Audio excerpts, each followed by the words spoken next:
Singapore, as countries around Southeast Asia struggle to cope with growing piles of plastic and other waste on land and in their waters, Singapore is one country in the region that appears to have things figured out. Singapore's streets are glistening clean, its parks and beaches mostly free from the trash that plagues neighboring countries like Malaysia and Indonesia.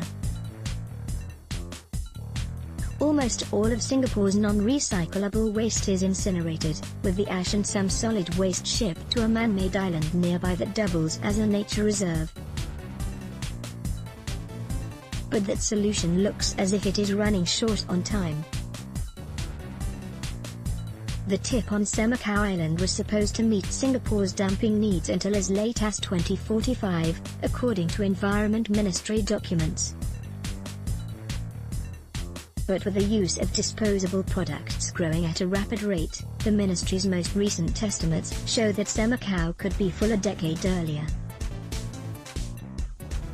Plastics was the largest category of waste disposed of in Singapore last year, 763,400 tons, according to data from the National Environment Agency, NEA.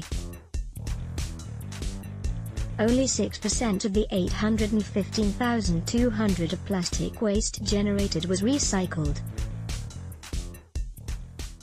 Analysis of the NEA data by Reuters shows that plastic waste per capita has increased nearly 20% over the last 15 years.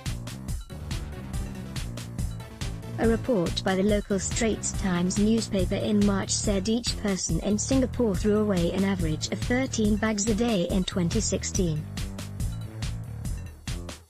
So far, the government has not adopted any bans or charges on plastic bags or single-use plastic items like straws and plates. It has also not disclosed any plans to replace the Semakau dump. More needs to be done to prolong the life of Semakau landfill beyond 2035, the NEA said in an email when asked about plans for the dump. The agency said that recycling initiatives had helped stabilize the amount of trash sent for incineration, despite increases in waste generation caused by population and economic growth. Hadaline Southeast Asia is home to 4 of the world's top marine plastic polluters, a trend some think will be exacerbated by last year's waste import ban in China, which used to be the world's top destination for recyclable trash. The recent death of a pilot whale in Thailand with 80 pieces of plastic rubbish in its stomach has also drawn global attention to the problem. Singapore, which plays host to the 10-member Association of Southeast Asian Nations this year, is planning a special ministerial meeting on climate action in July. But climate groups have urged the government of the wealthy city-state, which enjoys broad support from its electorate, to spend more political capital on tackling waste in a convenience culture where deliveries and take-out meals are common. 1 million plastic bottles are bought every minute around the world. Now just imagine the amount of waste that would, posted by National Environment Agency, NEA, on Monday, the 4th of June 2018. Singapore says it aims to become a zero-waste nation, meaning it will eventually not send any waste to landfill. However, it has yet to set a date for achieving that goal. The NEA said it was implementing initiatives aimed at increasing recycling rates and reducing waste at the source. These have included increasing the number of recycling bins and awareness campaigns.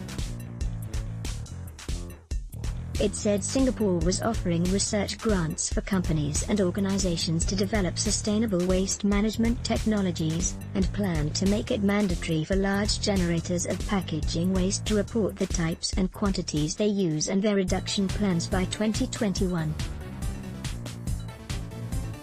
The local recycling industry has yet to feel the pinch of China's waste ban, the NEA said, adding that for now it was still able to find overseas markets for recyclables. Kim Stenjut, Chief Communications Officer for WWF Singapore, said the group would like to see Singapore adopt measures like mandatory charges for plastic bags or requiring firms to either pay for or participate in the collection and recycling of plastics. Singapore's Senior Minister of State for the Environment and Water Resources, Amy Khor, said in March that unlike other countries with mandatory plastic bag charges, Singapore incinerates plastic waste before putting it in landfills. "We do not face the land and water pollution issues that plague those countries," she said. She added that plastic bags were necessary for responsible and hygienic bagging of waste in Singapore's hot and humid climate. Neighboring Malaysia has said it aims to introduce a nationwide ban on plastic bags within a year, while some local authorities in the Philippines already regulate their use. There is no rubbish piling up in the streets, so Singaporeans don't perceive a waste problem or feel personally responsible to reduce waste, said Sunny Ben Rosenthal, an academic who specializes in environmental issues at Singapore's Nanyang Technological University.